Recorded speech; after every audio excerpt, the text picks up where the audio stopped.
Borderlands 4. How good was it? Well, that depends on what part of Borderlands 4 we're talking about. If you're talking about the pure content of Borderlands, we're talking about the looting, the shooting, the graphics, the art style, the story. All of that is done really, really, really well. And quite frankly, Borderlands 4 is the best Borderlands in the entire franchise, in my opinion.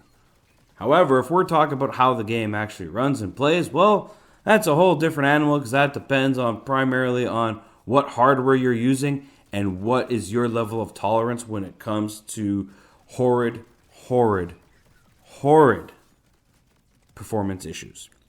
So let's get into it. Let's start with the good of Borderlands 4. First and foremost, the storyline is a much more serious in tone, unlike its predecessor, Borderlands 3.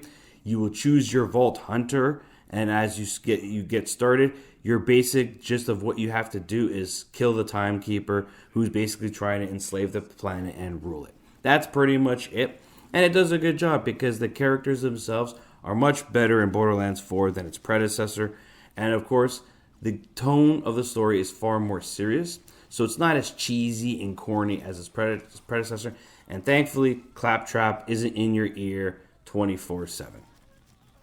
Furthermore, once you get past the opening section of the game, you really get to see the beauty of Borderlands 4. The graphics are really, really good, especially the color palette and the lighting. It's really, really good, and you see this right away as soon as you're dropped in to the open world. And it's absolutely gorgeous. The biomes, they're all different. You have a sandy biome, you have a snowy biome. They all look different, and they all look beautiful in their own way, and the art style really shines in this game. Of course, art is only part of the presentation. You do need good audio, and the audio is very well here as well. You have good voice acting from the cast across the board. You also have great audio in terms of music, but more importantly, in terms of the weapons. All the guns feel hear and sound fantastic. The weight of the guns, it just audio across the board is really, really good and enjoyable. So the presentation of Borderlands 4 is top notch and the best of the series, as it should be. But what about the gameplay? This is a looter shooter, of course, so you're going to do lots of shooting and lots of looting of your enemies. So let's start off with the shooting. How is the shooting and movement of the game? Well, this is on par with Destiny. It's the best in the Borderlands franchise and definitely on par with Destiny. They did add a grapple hook to this game, which feels natural, so now you can swing around, and when you know the map and know where they are, it really helps you get around the map. And then, of course, you have your dash, your slide, your jump. All of that feels good. If you've played Destiny and you know how good those mechanics are, they're on par in Borderlands 4, and that's great. But the more important part is the shooting. Every gun, no matter if it's a pistol, a shotty, a sniper rifle, they all feel really great to shoot, and they all feel punchy. Like every gun feels like it's got weight to it and it's punchy. And the only best way I can describe it is that if you like Destiny shooting mechanics, you're definitely going to love Borderlands shooting mechanics, as they are on the same level. Now, in terms of looting in Borderlands 4, to me, is absolutely fantastic. You kill a boss, he explodes of loot, things jump off, and then after you complete the boss, you have the option to immediately, put some money in and refarm the boss again and again and again. And it's a good way to farm loot. And the loot is just, the drop rates I felt were pretty good. Legendaries were rare enough, but not overly rare. And of course, there's just the type of loot and what the weapons and things can do is absolutely fantastic. You can really make for some really strong, overpowered builds, which, of course, all of this helps when you're shooting bosses. The bosses in this game, specifically the bosses from the vaults that you find around the world, are absolutely amazing. They have a great look to them, a great art style, and they can be challenging. I use the word can because, as I said, with the weapons and the skills, you can make some pretty nutty builds where you can annihilate bosses in seconds. That being said, the bosses do look good, And if you're not using an overpowered build, they can be challenging. But as for the progression of the game, there's really three parts to it. The first part of it is obviously your skills. Each character has three different abilities, and each ability has its own skill tree. And there's a lot of depth and a lot of things that you can put together for combination. Just know that you only have 49 skill points. So you really have to be selective on how you build your character because you can't get everything. Also with progression, they also have cosmetic items that drop throughout the world, usually by completing missions or quests. And those cosmetics will help you just to give a new unique look to both your main character, your droid, as well as your vehicle. So that's pretty much the good when it comes to Borderlands 4. Essentially, the overall content of what Borderlands provides for you is top tier and definitely worth playing, especially if you love looter shooters. But what are the problems? Well, let's get the obvious big fat ass elephant out of the room. The performance. The performance is horrible. If you are on PC, you need a strong PC well beyond the recommended settings to even achieve decent fidelity levels with high frame rates. That's just the way it is, and it's not much better on consoles either. So for me, I was running the game at medium settings, 1440p, DLSS, unbalanced, and I was averaging 55 to 60 frames per second while on foot. But once I got onto my bike and started traversing the world, that could drop as low as the 40-45 frames.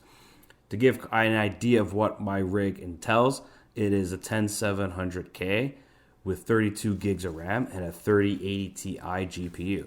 So other than my CPU, which is dated, the rest of my PC excels the recommended settings, and yet the frames drop in abundance. Now, some might say it might be a CPU bottleneck, and there were times where that was the case, but according to my CPU metrics, most of the time that was not the case. It's just the performance is really bad.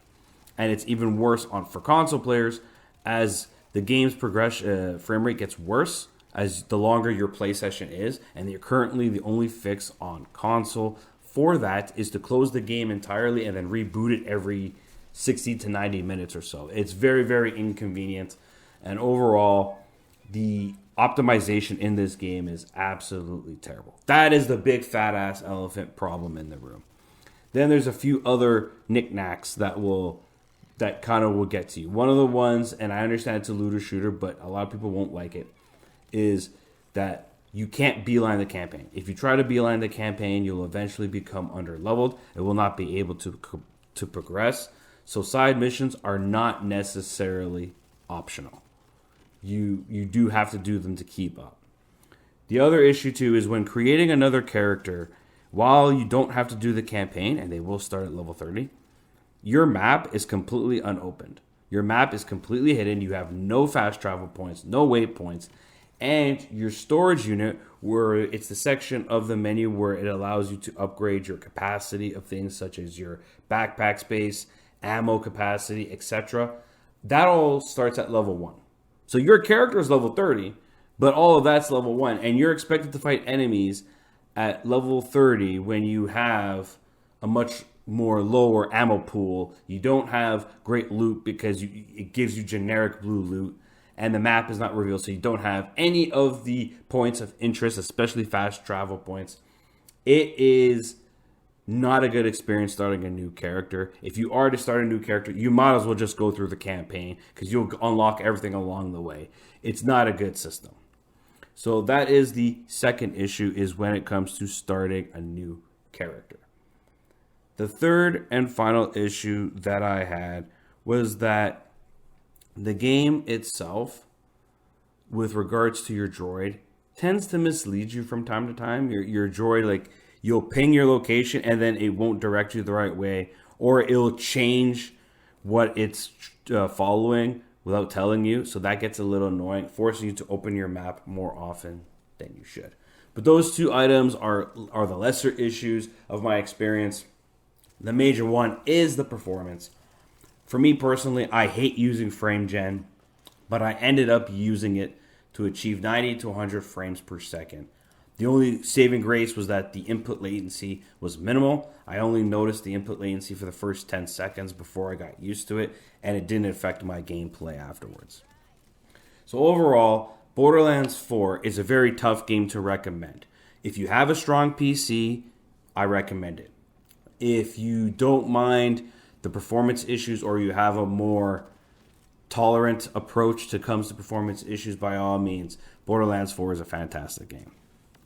For everyone else, I would say either wait for a sale to purchase Borderlands 4 or to wait for a year for when the game is fixed up and you can jump in with a much better optimization level. Overall, in its current state, as much as I thoroughly enjoyed Borderlands 4 and I love playing it and I continue to play it, I can only really recommend it to those who have high-end hardware or who have a lot of patience with regards to performance. Overall, I'm giving Borderlands 4 a 6.5 out of 10. I would give it an 8.5 out of 10 if you have the rig to run it. This is Veteran Gamer, and I hope to see you guys next time.